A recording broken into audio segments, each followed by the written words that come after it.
bienvenue sur Africa 24 dans cette nouvelle édition du Non-Stop Info. Voici les titres de l'actualité.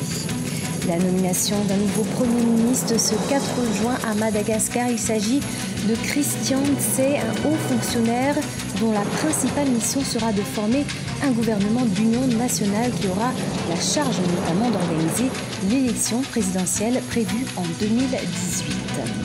La conférence internationale sur la région des Grands Lacs s'est clôturée ce 3 juin 2018, conférence dont l'objectif est de promouvoir la paix et la bonne gouvernance. En perte de vitesse après 25 ans, elle cherche aujourd'hui à se donner une nouvelle orientation. Et puis, 5 milliards de francs CFA, c'est la somme mise à disposition par la Banque africaine de développement à la Centrafrique. Objectif, soutenir les jeunes déscolarisés et désœuvrés de la ville de Bambari, une initiative du gouvernement qui concerne 67% des jeunes centrafricains.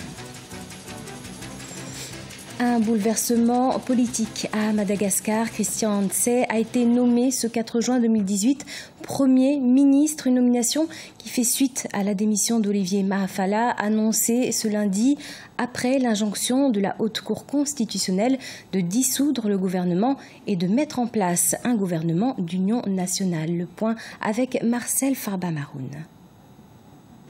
La nomination du nouveau chef du gouvernement n'a pas tardé à Madagascar. Quelque temps après la démission d'Olivier Mahafali, le président Eri Rajaonariampianina a nommé le haut fonctionnaire Christian Ntse au poste de Premier ministre. L'un des premiers objectifs attendus sera la formation d'un gouvernement d'union nationale qui aura la charge notamment d'organiser l'élection présidentielle prévue en 2018.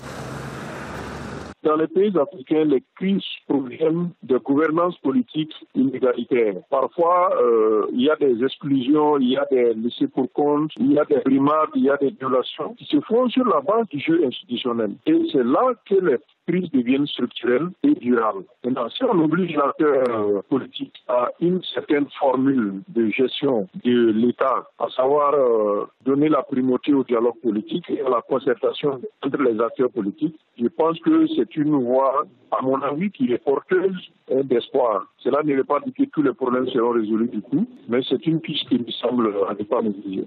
La démission ce lundi 4 juin d'Olivier Mahafali était la suite logique de la décision de la Haute Cour constitutionnelle. Cette dernière avait ordonné au président de la République de mettre fin aux fonctions du Premier ministre au plus tard le 5 juin. Finalement, c'est Olivier Mahafali qui a déposé sa démission 2 ans après son accession à la tête de la primature. Le juge constitutionnel est allé quelque peu au-delà de son rôle classique et pour sauvegarder la stabilité et la paix générale dans le pays. Cette cour-là donc oblige l'autorité principale, à savoir le chef de l'État, à aller dans un certain sens, celui de l'unité nationale, celui de la concorde nationale, à travers le dialogue politique. Pour rappel, la Haute Cour constitutionnelle a ordonné la dissolution du gouvernement et la mise en place d'un gouvernement d'union nationale à la suite d'une requête de 73 députés de l'opposition qui demandait la déchéance du président de la République. La contestation dure depuis plus d'1 mois à Madagascar après l'adoption de nouvelles lois électorales que l'opposition jugeait favorables au régime. Créée après le génocide rwandais, la conférence internationale sur la région des Grands Lacs est en perte de vitesse. Un constat dressé lors de la dernière réunion d'évaluation ce 3 juin à Kinshasa. La conférence avait été mise en place pour promouvoir la paix et la bonne gouvernance dans la région. Près de 25 ans après sa création, quel bilan peut-on en tirer? Élément de réponse dans ce reportage de Jacques Amboka, commenté par Viviane Baoken. Des groupes armés en activité notamment à l'est de la RDC, l'exploitation illégale des ressources naturelles, la méfiance entre certains États membres, telles sont les grandes questions qui mettent en cause la fiabilité du pacte de la conférence internationale sur la région des Grands Lacs. Comment redonner une nouvelle orientation à cette organisation régionale? La question a été au centre d'une conférence qui a réuni les coordinateurs nationaux de ces structures, tenue du 1er au 3 juin 2018 à Kinshasa. Le manque de volonté politique de certains États membres de la CERGL, le non-respect des engagements pris, les violations à répétition du pacte de Nairobi qui régit la CERGL et l'absence d'un barème de sanctions qui empêche d'imposer une discipline aux États membres fragilisent constamment cette importante organisation sous-régionale de l'Afrique. Au cours de ces assises de 3 jours, les coordinateurs nationaux ont mis un accent particulier sur la nécessité d'un recadrage des grandes orientations communes que devrait définir et mettre en œuvre l'organisation sous-régionale. Tout ceci dans le but d'actionner les mécanismes de lutte contre les forces négatives dans la région. Il y a des protocoles, par exemple, sur des défenses mutuelles, de non-agression des défenses mutuelles. Vous avez vu l'application, Kim 1, Kim 2, il y avait les militaires. C'est ça le défense mutuelle. Attaquer les forces négatives et faire le travail sur le terrain. Créée en 1994 après les troubles qui ont caractérisé la région, dont le plus marquant est le génocide rwandais, l'organisation s'était fixée comme objectif de promouvoir la sécurité, la paix et le développement durable. Elle compte 9 pays, dont la République démocratique du Congo, particulièrement secouée par les menaces sécuritaires de plusieurs ordres, le Rwanda, l'Ouganda et l'Angola, pour ne citer que cela. Une enveloppe de 5 milliards de francs CFA a été mise à disposition au gouvernement centrafricain par la Banque africaine de développement. Cet appui financier fait suite au protocole d'accord de don signé ce 1er juin 2018 entre l'institution bancaire et la Centrafrique. Objectif, insérer la jeunesse désœuvrée dans la société. Le point dans ce reportage de Radidiatou Badawi. Les 5 milliards de francs CFA issus du protocole d'accord de don signé le 1er juin entre la Banque africaine de développement et le gouvernement centrafricain sont dédiés aux jeunes déscolarisés et désœuvrés de la ville de Bambari. Bien que le gouvernement fasse des efforts considérables, 67% de jeunes centrafricains sont déscolarisés et 56% d'entre eux sont touchés par le chômage, le marché de l'emploi étant étroit du fait de la crise sociopolitique actuelle. Aujourd'hui, un besoin de formation des jeunes s'impose. Les priorités doivent se situer sur 2 ordres. La première chose, c'est de faire des formations professionnalisantes à très courte durée avec des perspectives d'auto-emploi. Parce que, comme vous savez, le tissu économique de la RCA est embryonnaire et donc ne peut pas générer les emplois nécessaires pour embaucher les jeunes. Donc, il faut miser sur l'auto-emploi et pour cela, il faut faire des formations à très courte durée avec option d'auto-emploi.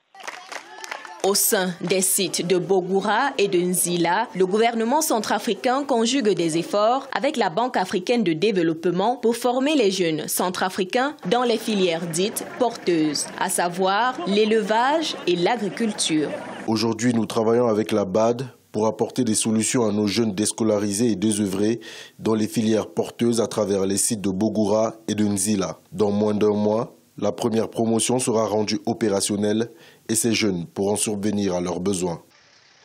Même si, ces dernières semaines, la ville de Bambari a été le théâtre des attaques des hommes armés qui a causé le déplacement des populations et de 9 organisations non gouvernementales, les autorités centrafricaines sont optimistes et annoncent que d'autres projets de réinsertion socio-économique des jeunes sont en cours. La 15e édition du Tour cycliste international du Cameroun s'est achevée ce 3 juin 2018 à Yaoundé et c'est un Rwandais qui a remporté le maillot jaune après 949 km de course. Le Cameroun, qui n'a pas démérité dans ce tour, a été vainqueur de la première et la dernière étape de la compétition. Retour sur le Tour cycliste du Cameroun avec Viviane Bauken. Le jeune coureur rwandais Bonaventure Owizeyimana, 24 ans, termine maillot jaune à l'issue de la fin du Tour cycliste international du Cameroun qui s'est achevé le dimanche 3 juin 2018 à Yaoundé. En remportant la 5e étape entre Bafan et Banga sur une distance de 121,5 km qui lui confère ce maillot jaune, le cycliste rwandais n'a laissé aucune chance à ses adversaires. Une victoire bien méritée selon l'entraîneur. Oui, on le mérite parce que l'étape qu'on a gagnée, c'est l'étape le prix dit, c'est Et même l'étape qu'on a eu le maillot jaune, ça montre qu'on était fort, on était en mesure de gagner ce tour. Après le tour du Cameroun, c'est le tour du Rwanda d'ici mois d'août. Un tour qui est très difficile. C'est là on va préparer. Même le tour du Cameroun, c'était parmi les préparations du tour du Rwanda. Devant le maillot jaune, l'international camerounais Ghislain Sikandi a essayé de sauver l'honneur des coureurs locaux en remportant la 8e et dernière étape de ce 15e tour sur un chrono de 3 heures, 10 minutes, 30 secondes. Malgré cet exploit, les coureurs restent déçus d'avoir perdu le maillot jaune tant convoité depuis ces 3 dernières années. Nous avions gagné il y a 3 ans, nous voulions à tout prix remporter ce tour. Mais hélas, nous avions eu affaire aux coureurs plus en jambes que nous. Plus en jambes que nous, surtout le Rwanda. Le Rwanda était plus en forme que toutes les équipes ici. Nous avons perdu le maillot jaune, mais nous avons remporté 2 étapes sur les 8 étapes. Donc nous ne rentrons pas bredouille de cette compétition. Maintenant, il faudrait qu'on multiplie et qu'on s'entraîne au niveau des clubs, que les clubs accentuent le travail de leurs coureurs. La 15e édition du Tour cycliste international du Cameroun, qui s'est achevée ce dimanche 3 juin 2018 à Yaoundé, a connu la participation de 56 coureurs en provenance de 7 pays d'Afrique et d'Europe. Ce journal a été préparé par l'ensemble de la rédaction. Merci de l'avoir suivi. Dans quelques instants, une nouvelle édition de l'actualité sur Africa 24.